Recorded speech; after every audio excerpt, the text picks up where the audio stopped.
Muito bem, queridos. Aqui nós estamos mais uma vez, aqui na nossa Rádio Fé Ativa. E o nosso objetivo hoje é trazer o começo de uma série de ministrações aonde nós estaremos falando sobre o casamento, tá? Antes de nós começarmos a nossa fala a respeito deste assunto, eu quero reiterar o fato de que fé ativa cuida da fé. Então, o assunto do fé ativa sempre será fé. Agora, dentro dos parâmetros da fé, existem, é claro, todas as instâncias da manifestação da vida humana. Desta maneira, nós estamos autorizados, por intermédio deste pensamento, a tratarmos de todos os assuntos concernentes à manifestação da sua vida. E como nós temos dito, fé ativa é você no controle, ou seja, você no controle de toda a sua manifestação, de todas as instâncias da sua vida. E nós estamos hoje iniciando um programa especial que nós estamos fazendo em nossa Sala da Fé, no WhatsApp, sobre os desafios da vida matrimonial e o chamado para a missão, o chamado para o ministério. Aqui nós estamos fazendo um programa especial para pessoas que possuem a fé evangélica, né? Então nós vamos tratar passivamente aqui, principalmente deste assunto dentro da prerrogativa do entendimento do ministério evangélico, tá certo? Muito bem. Então nós vamos tratar aqui hoje no primeiro assunto, o assunto de abertura, sobre o próprio chamado em si, né? Porque aqui nós vamos tratar de chamado dentro desse programa que nós estamos tratando, que é um programa especial para casais, né? Nós vamos estar tratando sobre o chamado. Então aqui a primeira coisa que nós vamos aqui difundir, discutir, falar é a respeito do próprio chamado em si. O que é o chamado, né? Porque nós vamos tratar de ministros, de ministras do evangelho, pessoas que estão sendo chamadas ou que se sentem chamadas à missão evangelística, e nós precisamos entender verdadeiramente e desfazer aqui um pequeno equívoco que nós, se desfizermos este equívoco, com certeza nós colocaremos nos trilhos novamente um aspecto importante da nossa vida, que é exatamente o casamento, né? Então, nós precisamos entender o seguinte, que é totalmente impossível, né? É impossível do ponto de vista da existência, do ponto de vista da manifestação material, é impossível separar, né, a criação e a própria existência. Por que é impossível separar? Ou seja, a criação e a existência do homem e o casamento estão tão intrinsecamente ligados que é impossível a gente conseguir separar um do outro. Ou seja, a essência da manifestação da vida do homem e o próprio matrimônio, o próprio casamento estão diretamente relacionados. Como assim? O que eu quero dizer? Se nós partirmos do pressuposto que Deus criou o homem com uma prerrogativa, a prerrogativa de sua própria manifestação através dele, de modo que o homem foi criado como sendo um Deus em miniatura, né? E assim como Cristo disse a Filipe, quem vê a mim vê o Pai, deveria ser essa a prerrogativa de todo o homem, de toda a raça humana criada. Vale salientar que a nossa fala aqui não é baseada nessa humanidade que hoje conhecemos, que já conhecemos esta humanidade, todos nós que a conhecemos, já conhecemos ela corrompida após a queda, né? Que nós temos ciência pela Bíblia Sagrada que houve uma interferência aí nessa criação. Então nós estamos falando aqui com base na criação original, antes do pecado, né?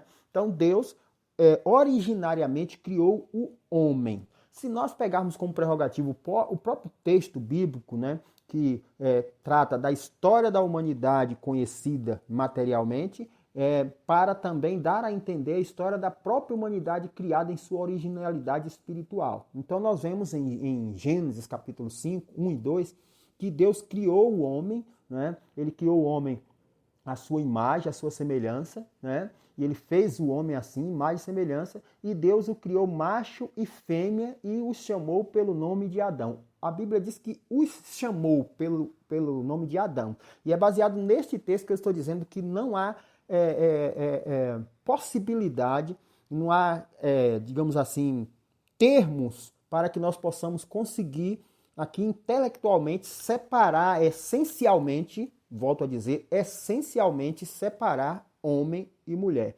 Desta maneira, o ser criado era um ser só com duas espécies diferentes ou dois gêneros diferentes de manifestação, que nós aqui conseguimos compreender, aqui embaixo como na matéria humana, conseguimos compreender como macho e fêmea.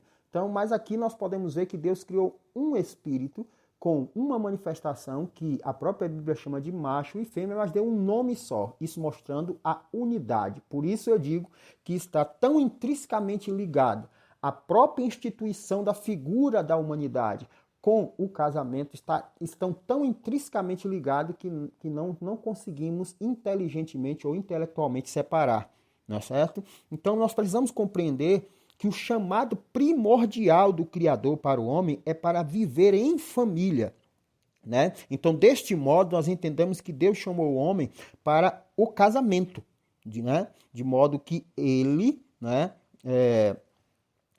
qualquer outro propósito na vida humana, ele tem segundo plano. Qualquer outro propósito, qualquer outro chamado, qualquer outra manifestação em se compreendendo humanidade, né, da sua manifestação, ela está abaixo desse chamado do viver em família, digamos assim.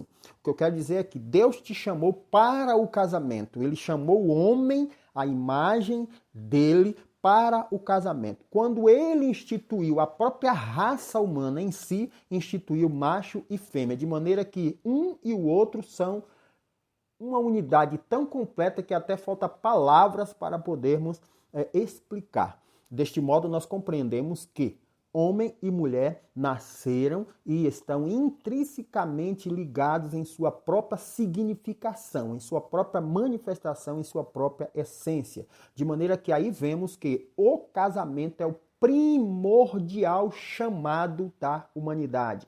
Então não existe outro chamado que tenha total e completa preeminência como chamado para o casamento. Então, se você pensa que o seu chamado é para ser um missionário, para ser um pastor, para ser uma pastora, para ser um profeta, para ser um mestre, um evangelista, qualquer outra coisa no ramo evangélico, um mestre, não sei, um rabino, não importa o que você pensa. Se você pensa que qualquer coisa que você imagine que seja a sua missão para com os homens, está em propósito secundário ao casamento. Ou seja, Deus não admite de forma nenhuma a existência do ser humano em sua completa manifestação, ou seja, o homem completo, criado, né? Ele é macho e fêmea. Ou seja, existe uma manifestação espiritual que nós aqui conhecemos como macho e fêmea, e Deus pôs ali uma unidade de dois gêneros, por assim dizer, né? Então, para compreendermos bem a missão do homem na sociedade,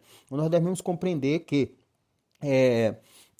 a manifestação, né, na instância particular do homem, ela é a manifestação do próprio Deus. Certo? Então, Deus se manifesta, o próprio Criador se manifesta através do homem, de maneira que deveria ser natural ao qualquer homem ao olhar para outro homem, ou seja, um ser humano olhar para outro ser humano, deveria ver o Criador, né? Isso são coisas que nós não vamos discutir aqui, que são questões mais complexas, né? Então, o homem ele foi criado como uma miniatura de Deus, né? Então, originalmente, né, quem olhasse o homem viria a Deus. Então, a Bíblia está nos mostrando isso. Então, o chamado, isso é o que eu quero deixar claro aqui nesta primeira ministração, é que o chamado intrínseco, o chamado principal, o chamado primordial do homem é para o casamento, entendendo que o casamento e a própria existência do homem estão totalmente interligados. Impossível de intelectualmente explicar uma separação, uma individualização do homem.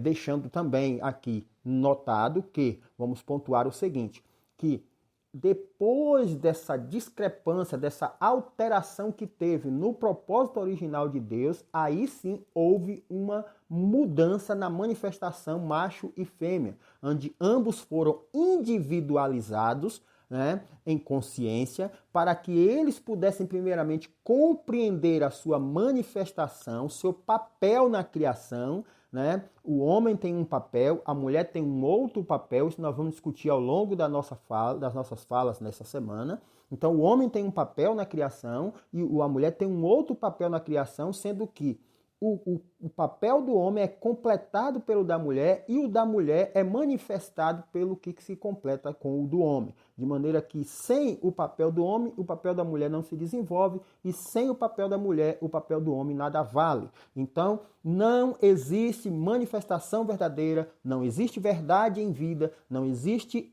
existência humana sem essa ligação macho e fêmea, tá? Não existe. Tá bom? Então, assim, aqui eu não estou lidando com questões de gênero, com questões de ideologia, com questão de sexualidade, nada. Estou falando de um propósito de criação e da essência do propósito dessa criação. O que significa e qual é o papel dessa criação. Então, Deus instituiu um ser com duas instâncias de proporções de manifestação que nós conhecemos como macho e fêmea. Eu estou falando de essência espiritual. Então, ao ligar essas duas partes de uma mesma essência, então formou-se o ser.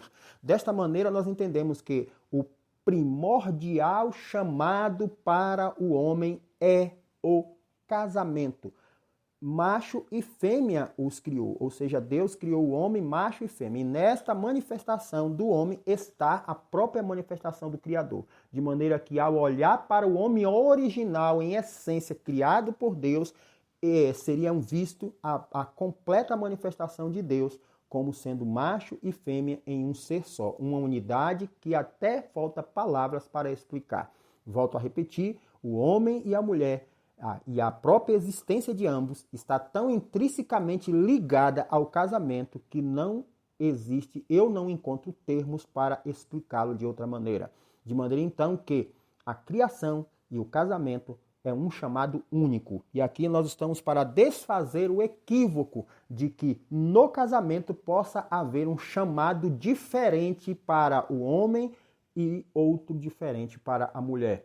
Então nós entendemos que se o casamento manifesta uma unidade, que é a própria essência da existência de ambos os que compõem o casamento, não pode haver um outro chamado diferente para ambos. Tem que ser o mesmo chamado para ambos. E desta maneira aqui nós já começamos a entender, né, muitas coisas que nós vamos discutir durante essa semana. Então, criação do homem e casamento, no ponto de vista da compreensão para aquilo que nós vamos discutir essa semana, se tornam uma só coisa. Não existe manifestação humana e não existe vida humana, nem manifestação verdadeira da divindade de Deus no homem sem o propósito do casamento.